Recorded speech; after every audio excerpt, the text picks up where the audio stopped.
Alright guys, welcome back to Underground Science, and in this video we'll be looking at an example of calculating the pH and the pOH using ice tables, and we'll be working with a weak base this time. Alright, so we'll just be looking at one example and answering a few questions about it, and so let's go and get started. Alright, so here we are. So the question is, we have a 1.28 molar solution of aqueous ammonia. Alright, ammonia is a weak base. So let's go and write that down. It's a weak base. So it's more alkaline, alright, instead of acidic like we've been doing for the other three videos that we did for working with examples for weak acids, right? This is a weak base. And we have a 1.28 molar solution of this aqueous ammonia, right?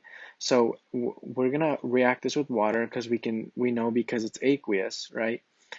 And the first question is, what is the pKb of ammonia?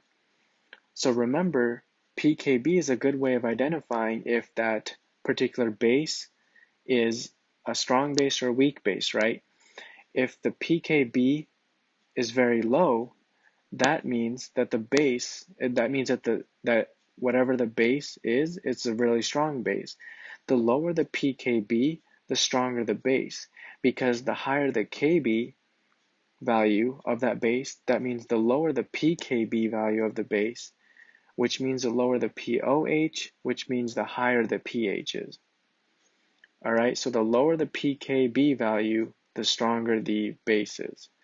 Alright, so let me go and write that down. So the lower the pKb value, the stronger the base. Alright, so the stronger the base. Alright, and so that's our first question. We have to go calculate the pKb of ammonia. So let's go up and see what we're working with. So I just wrote the reaction out, reacting with water, right, just to save time, and we see the Kb value here for ammonia. Now, if you recall, the way to calculate pKb is to do the negative log of our Kb value, and when we do that, you're going to get the pKb. All right.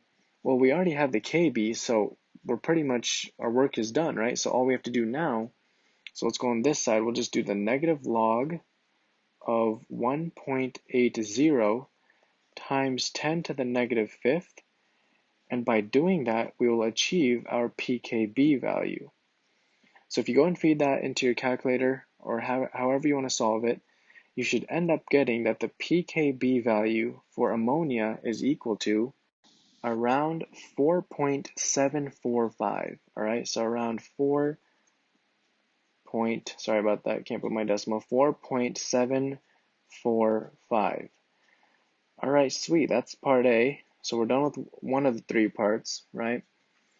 So our pKb is 4.745 for ammonia. All right, so it's for our ammonia, or NH3. All right, so now let's go back down and see what else we have to do. So let's go and answer that question, right? So the answer for this was 4.745. We're done with this, all right? Now let's answer this question. What is the pOH of this 1.28 molar solution of this aqueous ammonia that we have? All right, sweet. So let's go ahead and try to solve this using ice tables like we did with the acidic solutions, except this can be just a tad bit different. All right, so we have to calculate the pOH. Okay, well, let's go ahead and write out our ice table, our initial, change, and equilibrium. We know that NH3 is a weak base, so that means it won't fully dissociate into its products. So what that means is it's going to partially dissociate into its products, which is why it can be in equilibrium form, right? Because the products can then turn back into reactants also and can reach the state of equilibrium.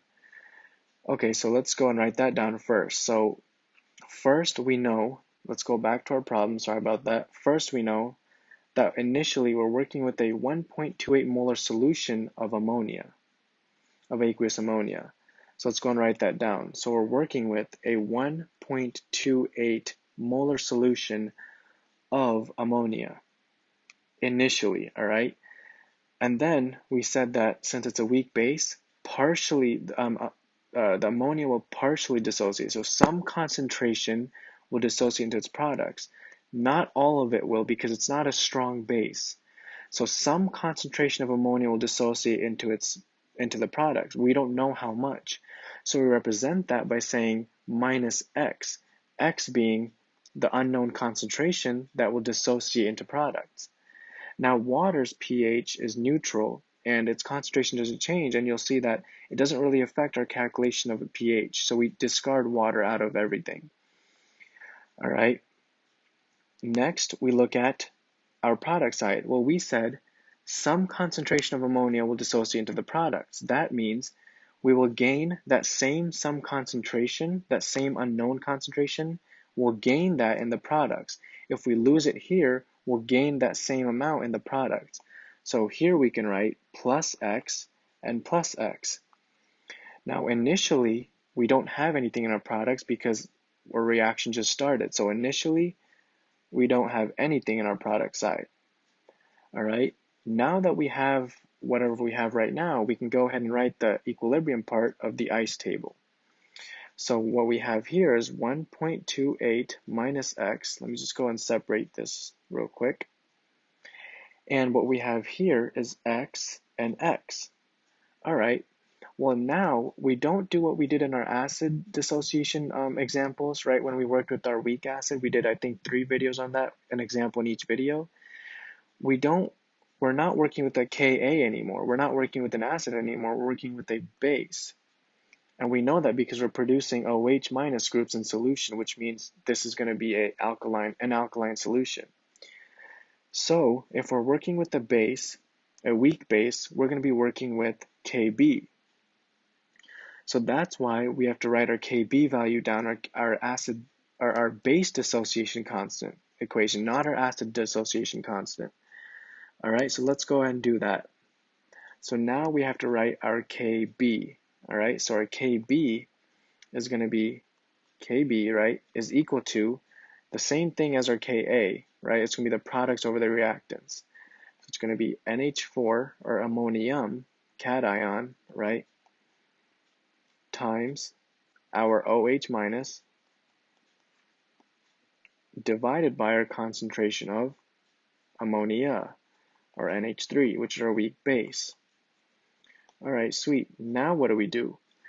Well, now we have to feed some values into these concentrations, right? Well, what do we feed into here? Well, our ice table indicates that we have X concentration for NH4 plus. Again, our ice table tells us we have X concentration for OH. And our ice table again tells us that we have a 1.28 minus X concentration for NH3. So let's go and feed that in. So Kb, right, we're just doing what we see, right, from our ice table. Kb is equal to our NH4 plus concentration, which is X. Let me stay consistent with the colors real quick. Times our OH minus concentration, which is also X, right? And then divided by our NH3 concentration, which is 1.28 minus X, right? So then we go and write that down also. So divided by 1.28 minus X. All right, sweet. Now we need a value for Kb, all right? And what's the value of Kb for ammonia? It turns out it's about 1.8 times 10 to the negative fifth. All right, sweet. Let's go and write that down. 1.8 times 10 to the negative fifth equals X times X is just X squared. So it's just X squared over 1.28 minus X. Now here, either we can solve for X using a quadratic equation, or we can make our lives easier and assume that the concentration for X in the denominator is way, way, way, way less than 1.28, or in other words, the concentration of the X in the denominator is almost close to 0. So if you take 1.28 and you subtract it, so you take 1.28 minus a very, very, very low number, it's going to be equal to, again, around 1.28, all right? So what that means is that we can say 1.80 times 10 to the negative fifth equals x squared over 1.28.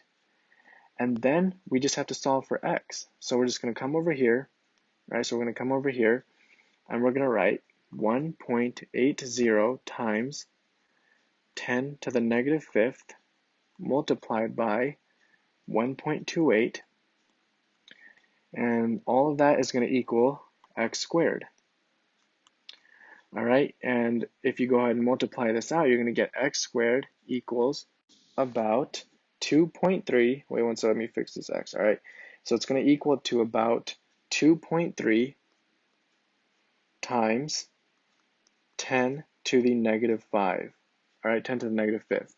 Then we're going to square root, so x equals the square root of 2.3 times 10 to the negative fifth. And if you go ahead and solve this out, you're going to get about 0.0048 molarity. All right, well, I'm going to go ahead and put a question mark on this value because now we have to figure out what was the use of finding a concentration for x. Like, what is that? Well, let's go up and see what x is.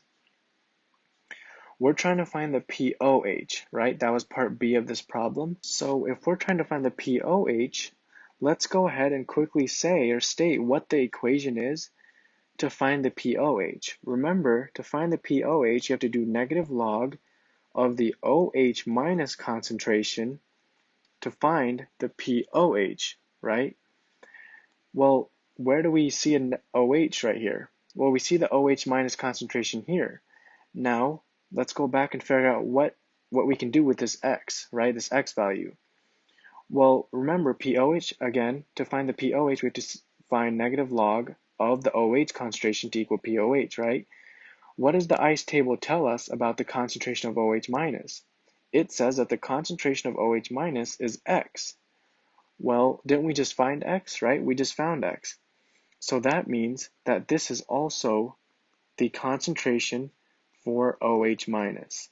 All right, and then so that means that we can feed this into this equation. So negative log of 0.0048 molarity, right? I'm going to fill this in. It equals the pOH. If you go and solve that out, you're going to get the pOH equals around 2.32. Nope, sorry about that. 2.32. Now, remember, don't confuse this with the pH because we didn't find the pH, we found the pOH. All right, that's different. Now, to find the pH, right, which is, I believe, is part C, right? Yeah, so we can actually go and write down the answer. So the pOH, we said, was 2.32.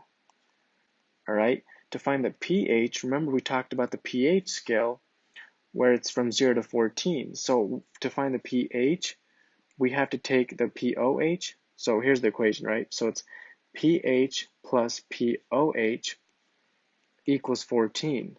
So that means that and we already found the pH, or the pOH. So pH plus 2.32 equals 14, right? And then the pH is equal to 14 minus 2.32, which means that the pH is 11.68. All right, and that's what we should expect. The pH should be above 7 because we're expecting an alkaline solution because we're working with the weak base. All right, so let's go and write that answer down. So the pH is equal to 11.68, and just like that, we have finished the problem, right? And that's it. So I hope this video made sense to you guys. We'll be working with more examples of KB and ICE tables in our future videos. I hope to see you guys in my future videos where I'll talk about more cool topics about biochem, physics, and chem. Make sure to hit that notification bell and like and subscribe.